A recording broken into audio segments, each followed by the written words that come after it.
Welcome to our channel Bhimavaram రుచులు. ఎలా ఉన్నారు ఫ్రెండ్స్? అందరూ బాగున్నారా? మేమైతే చాలా బాగున్నామండి. మీరు కూడా బాగుండాలని మనస్ఫూర్తిగా కోరుకుంటున్నాను. ఈరోజు రెసిపీ అండి. ఎన్నాళ్ళ నుంచో నేను చూపించాలి ఈ రెసిపీ అనుకుంటున్నాను, కానీ కుదరట్లేదు. ఈరోజు మాకు ఆదివారం కాబట్టి ఫ్రెష్గా దొరికిందనమాట. ఇదిగోండి మేకపోతు దబ్బండి. ఇది చూసారా ఎంత పెద్ద ఉందో? తీసుకొచ్చారనమాట ఈరోజు. చాలా ఫ్రెష్గా ఉంది. అసలు వాటర్ ఎక్కించేస్తారండి దీంట్లో. వాటర్ కూడా ఎక్కించలేదు. చూసారు కదా, నురుగు వచ్చేస్తుంది వాటర్ ఎక్కిస్తే. ఇది చాలా ఫ్రెష్గా ఉందండి. దీన్ని దబ్బ అంటారు. ఇది చూడండి ఇలా కోసుకోవాలి. ఇలా కోసుకున్న తర్వాత అందరూ ఇలాగే వండేసుకుంటారు తెలియక, కానీ ఇలా వండకూడదండి. ఇది ఇలా ఎంత వండినా కూడా ఇది ఉడకదు. దీనికి సన్న పొర ఉంటుందండి పైన. ఇదిగో చూసారు కదా, ఈ పొర అంతా తీసేయాలి.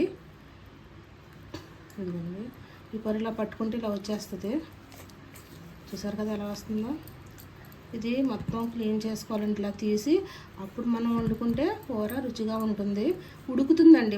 మెయిన్ ఏంటంటే ఇది ఈ పొర తీయకపోతే మాత్రం కూర మెత్తగా ఉడకదు. ఇది ఇలా తీసేస్తే కూర అయితే మామూలు ఏటమాసం కన్నా చాలా బాగుంటుంది. అందరూ తినొచ్చు, పిల్ల పెద్ద అందరూ తినొచ్చు. చాలా రుచిగా ఉంటుంది కూడా వండుకునే విధానంలో వండుకుంటే. ఇదంతా ఇలా క్లీన్ చేసుకోవాలండి. చూసారు కదా ఎలా వచ్చేసిందో. ఇదంతా క్లీన్ చేశాక ముక్కలు కోసి నేను చూపిస్తానండి మళ్ళీను. శుభ్రంగా చూసారు కదా, చిన్న చిన్న ముక్కల కింద కోసాను. ఇప్పుడు దీనికి ఏది ఉండదండి, మొత్తం తీసేసాను అంతాను, పొర అంతాను. ఈ బొట్టలు కూడా ఇలాగా శుభ్రంగా మనం చేసుకోవాలి. ఏదన్నా సరే మనం చేసుకునే దాన్ని బట్టే కర్రీ రుచిగా ఉంటుంది. చాలా బాగా వచ్చిందండి దెబ్బ అయితే. చాలా బాగుంది. ఇప్పుడు ఇది డైరెక్ట్గా వండనండి, ముందు ఉడకబెట్టేస్తాను.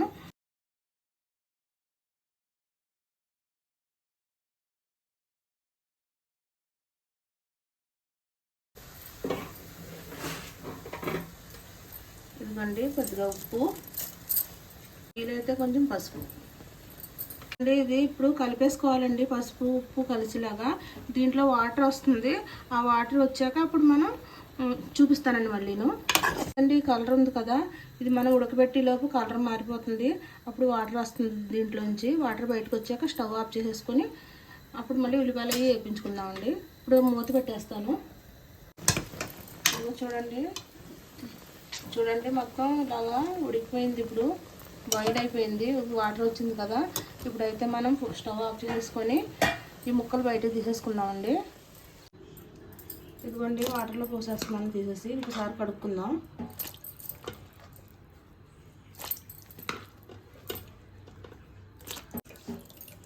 ఇదిగోండి ఆ వాటర్ కూడా తీసేసి వేరే వాటర్లో వేసి ఇంకోసారి కడిగాను.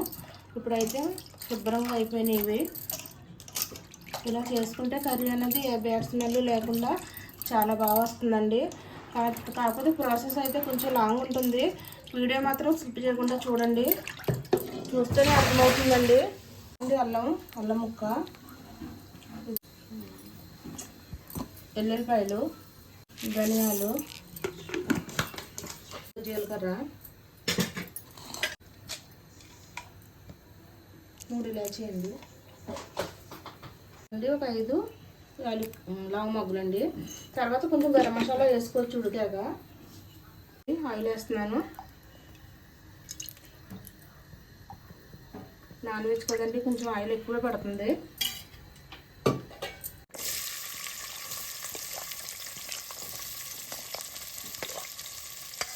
చేసుకోవాలి బాగాను.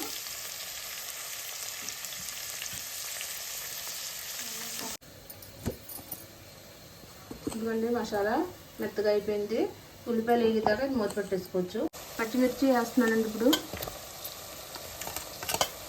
అలాగే టమాటో ముక్కలు కూడా వేసేస్తున్నాను.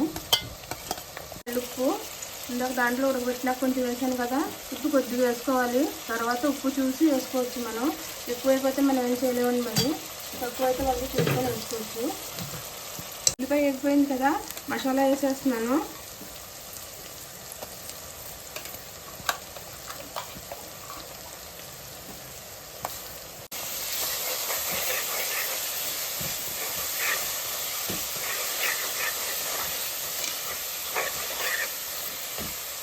పోయేదాకా ఫ్రై అవ్వాలండి. ఇప్పుడు దీంట్లో కొత్తిమీర కూడా కొంచెం వేసుకుందాం. కొత్తిమీర వేస్తున్నాను.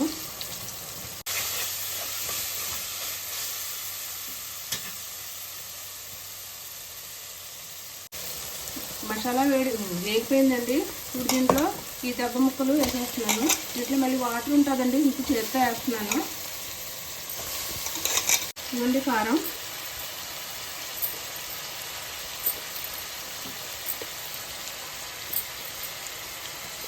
చిన్న స్పూన్ అండి ఇది, దాని బదులు 5 వేసాను. పసుపు మొత్తం కలిపిస్తున్నాను ఒకసారి.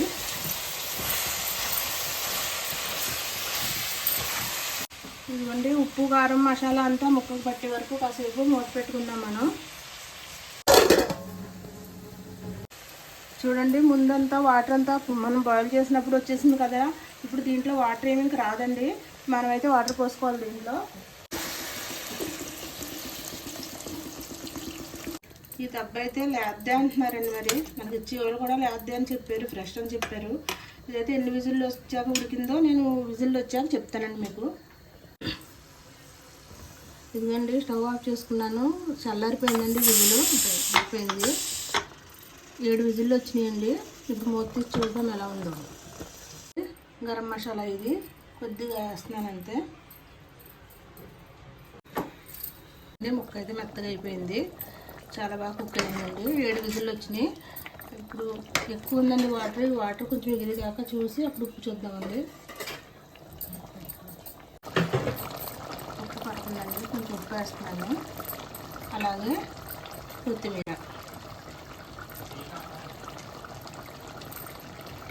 ఇలాగా దగ్గరగా వచ్చే వరకు గ్రేవీ బాగా వచ్చేలాగా ఉడికించుకోవాలండి కూర. ఇప్పుడైతే కూర రెడీ అయిపోయింది, మనం స్టవ్ ఆఫ్ చేసేసుకుందాం. గుమగుమలాడే దెబ్బ కర్రీ రెడీ అయిపోయిందండి. ఈ కర్రీ అయితే చాలా స్పైసీగా ఉంది, చాలా బాగా వచ్చిందండి. కర్రీ బాగా మెత్తగా ఉడికిపోయింది ముక్క అయితే. మీరు కూడా ఒకసారి ఇలా ట్రై చేయండి. ఈ రెసిపీ కనుక నచ్చినట్లయితే మా ఛానల్ని సబ్స్క్రైబ్ చేసుకోండి, పక్కన బెల్ ఐకాన్ క్లిక్ చేయండి. మేము చేసే ప్రతి రెసిపీ అందరికంటే ముందు మీ వరకు వస్తుంది. మరిన్ని మంచి రెసిపీలతో రండి, మళ్ళీ కలుద్దామండి.